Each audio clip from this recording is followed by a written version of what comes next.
तो hello brothers, आज हमारा न्यू एपिसोड 140 शुरू होता है और आप हमारे चैनल को सब्सक्राइब, लाइक एंड कमेंट करते हैं। उसके बाद लियन कहता है, अंदर काफ़ी सारे पावरफुल लोग महसूस हो रहे हैं। मुझे रेंजर कबीले की शक्ति के बारे में पता नहीं है कि वे कितने पावरफुल हैं, इसी बात का डर है। फिर लियन आगे बढ़ते हुए कहता है, वे लोग रिसोर्स को लूटते हैं और अब हम उन्हें लूटने वाले हैं। देखते हैं कौन पहले जीतता है। फिर एक रेंजर आता है जो कहता है कि तुम सब कहाँ अंदर जाने के लिए आ रहे हो। यह अफसोस की बात है कि तुम सब यहीं अब मरने वाले हो। एम्परर कहता है, तुमने तो हमें गुड आइडिया दिया है, पहले तुम्हें ही निपटाते हैं। फिर ये सुनकर रेंजर कहता है, ये फायर फिश ग्रुप का कचरा फिर से बाहर निकल आया।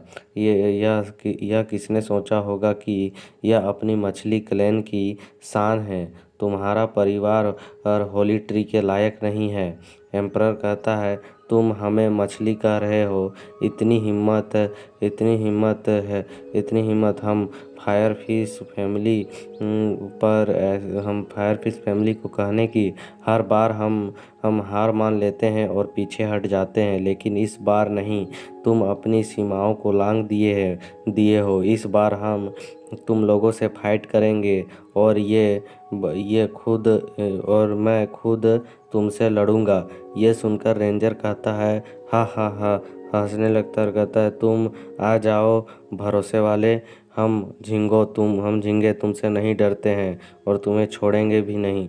फिर टाइलिंग उसका मजाक उड़ाते हुए कहती है, हाँ, अपने पैरों के बीच अपनी पूंछ से भागना काफ़ी अमेजिंग होगा, है ना? और तुम्हारे जो सम्राट वू के ऊपर का बिजली घर था, मैंने सुना उसे एक मानव ने मिटा दिया है। वह तो बहुत ही रॉयल बना करता था, क्या हुआ उसका? ये सुनकर रेंजर बहुत ही गुस्से में आ जाता है और एक पर्पल लाइटनिंग अटैक को तैयार करता है, जिससे बवंडर बनने लगता है और जिसके अंदर टाइलिंग और डून घूमने लगते हैं। फिर अचानक पानी में उन्हें दो बवंडर बनते हुए दिखाई देते हैं और और फिर टाइफी कहता है, ये तो जिक्सिंग वुजुंग लेवल है। फिर एम्परर अपनी पावर को रिलीज करता है और कहता है, बवंडर अपने उस ओर अटैक करने के लिए कहता है कि बवंडर को ब्लॉक करो। तभी तुरंत तियाने एम्परर के आगे आ जाता है। तो एम्परर कहता है, तियाने तुरंत हट जाओ, मैं नहीं मरूंगा, मुझे इन जानवरों को मारने दो, इन्हें तुम्हें मारने की ज़रूरत नहीं है। एम्परर की चिंता करते हुए उनकी पावर का उपयोग नहीं करने दिया तियाने ने, क्योंकि एम्परर अपने पावर का प्रयोग करेगा तो वह घायल हो जाएगा। तभी रेंजर क्लेन के उस झींगे का अटैक तैयार हो जाता है और वह कहता है कि मैं सबसे पहले तुम्हें ही मारता हूँ तियाने, क्योंकि तुम अगले पेट्रियार्च बनने वाले हो, है ना? ये सुनकर एम्परर अपना आपा खो देता है और अपने दोनों हाथों में एनर्जी को इकट्ठा करके अटैक के लिए आगे बढ़ जाता है और एम्परर की अटैक उस झींगे के साथ टकराते ही तुरंत झींगा कुचला जाता है और फिर एम्परर थक के नीचे बैठ जाता है और खड़ा नहीं हो पाता। तो कहता है, यह मेरी गलती है कि मैंने सप्ताह के दिनों में कठिन ट्रेनिंग नहीं की है। तियाने, तुम अपने पिता के सत्ता को अब आगे संभालोगे। फिर लियन एम्परर की हालत को देखता है और मन में कहता है, यहाँ तक कि इसकी ऐसी हालत में भी एक 9 स्टार का वुजुंग भी इससे निपट नहीं सका। फिर एम्परर लियन के आगे अपने उसके हाथों को पकड़कर कहता है, फायर फिश कबीले का भविष्य अब आपके हाथों में है। मुझे डर है कि मैं कुनू पवित्र ट्री तक नहीं पहुंच पाऊंगा।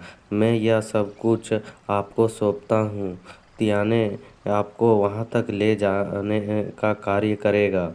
फिर लियन ने अपने हाथों में जो नीडल्स को पकड़ा था उसे एम्परर के माथे मर जोर से मारता है और उसके पॉइंट्स को खोल देता है, ब्लॉक कर देता है और फिर उसे लापरवाही से बाहर निकाल लेता है। ये देखकर टाइफी के आंखें बाहर आ जाती हैं। फिर लियन ने उसके उसके हील होने के लिए एक होली वाटर को निकाला और उसे पिला दिया। फिर लियन कहता है, यह सिर्फ इतना है कि जीवन शक्ति समाप्त होने वाली है तुम्हारी। इसे जीवन और मृत्यु का सीन मत बनाओ। अगर आप सिर्फ मरना चाहते हैं तो इतना आसान नहीं है।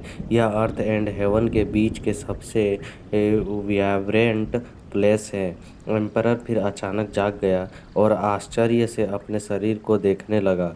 फिर तुरंत आगे बढ़ते हुए बोला, यहाँ समय बर्बाद करना बंद करो। यह कहा और हंसते हुए एक धन्यवाद कहा लियन को और कहा, मेरे लॉर्ड, आपका धन्यवाद। फिर टाइलिंग लियन के तरफ देखती है और अपने मन में कहती है, मुझे समझ में नहीं आया उसने किया क्या। सभी हैरान थे। फिर लियन ने अचानक कहा, सभी चलो मेरे साथ, अपने जीवन काल को 100 साल तक बढ़ाने में आपकी मदद कर सकता हूँ।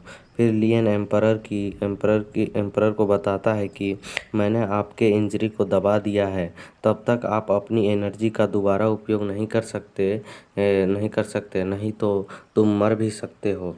ये सुनकर एम्परर लियन को हैरान होकर देखा और फिर डून की फटी पड़ी होती है, क्योंकि वह अभी अभी मरते मरते बचा होता है और कह रहा होता है कि इस ब्रेड को क्या क्या करना आता है।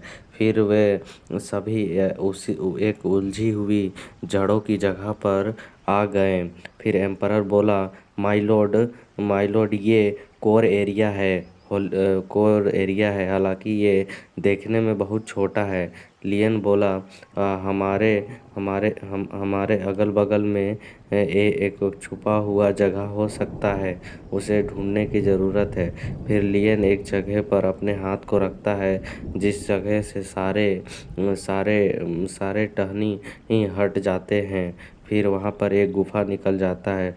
ओल्ड एम्परर देखकर हैरान हो गया कि यह कैसे हुआ।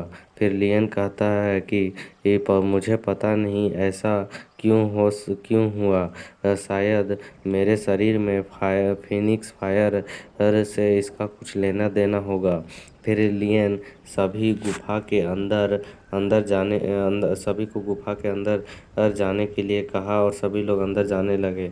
और अंदर पहुंचकर लियन ने अपने हाथों को फोड़ते हुए कहा, मैंने एक रहने की जगह खोज ली है, यही अच्छा है।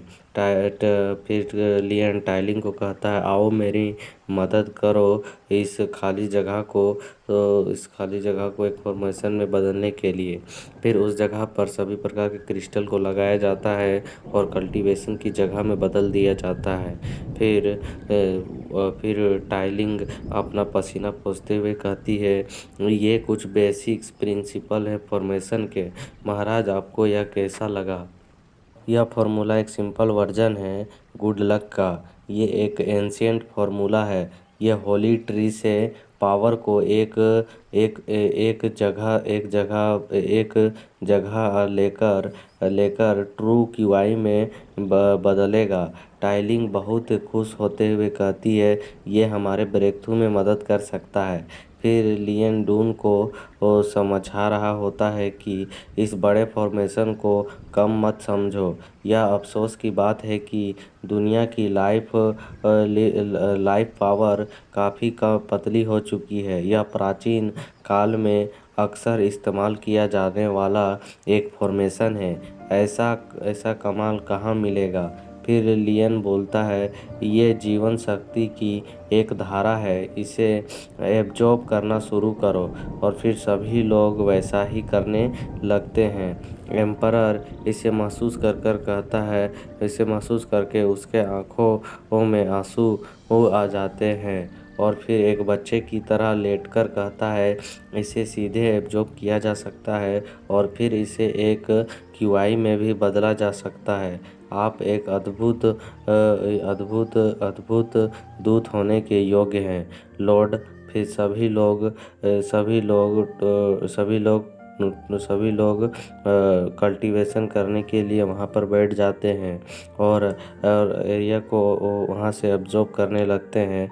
फिर लियन कहता है कि भले ही ये लोग इसे ऑब्जर्व करने के बाद द रेंजर क्लैन से भिड़ने में डरेंगे नहीं, क्योंकि इनकी पावर काफ़ी बढ़ चुकी होगी। फिर लियन मन में मुस्कुराता है और कहता है भले ही कितने भी कुनवू होली ट्री हो, यह उनके महान भाग्य के अवशोषण को बर्बाद नहीं कर सकता। फिर लियन नीचे बैठ जाता है और कहता है 10 दिन और 1.5 महीने भी नहीं झेल पाएंगे।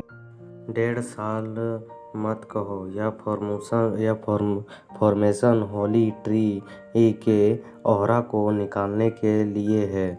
तब तक विनाशकारी शक्ति मतलब रेंजर फैमिली की तुलना में ये अधिक स्ट्रॉन्ग हो जाएंगे। और इसी के साथ हमारा एपिसोड ख़त्म होता है। हमारे चैनल को लाइक, सब्सक्राइब एंड सपोर्ट ज़रूर से ज़रूर करें और कमेंट्स में ज़रूर बताएं कि आपको नेक्स्ट एपिसोड कब तक चाहिए।